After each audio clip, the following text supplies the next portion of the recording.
When I first started living in Alaska, when I first moved to Alaska, I was fortunate in that I worked up on the North Slope in different villages. So my connection with the refuge, I really think of it as a connection with that whole area, with the Arctic coastal plain. And so I think about the people who have been there for millennia and how they've lived on that land. And that was my introduction and my first lens. And it was really through working with hunters and interviewing them about where they had gone hunting and what they had harvested and what it meant to them.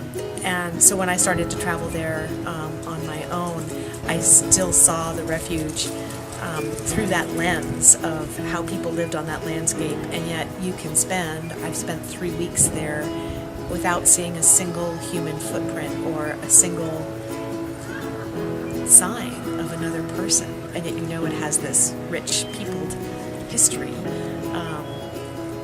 But it's also an incredibly wild place. It's a very intact system where you have large herds of caribou and populations of birds that are able to thrive.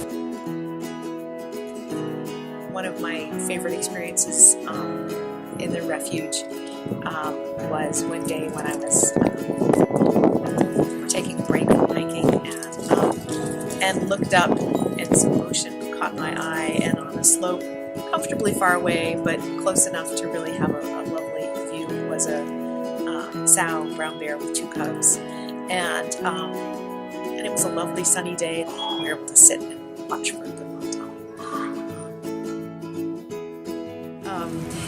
I think of the Terry Tempest Williams quote where she says, if you knew this wilderness the way you knew love, you would be unwilling to give it up. And I think about that, and that is so much the impact that landscape, I think, has on you when you've been able to experience it, and you realize that how unique it is in the world and what a treasure it is to us as a nation. In part because it is that nursery and that breeding ground for so much of the bird populations and other wildlife that we value.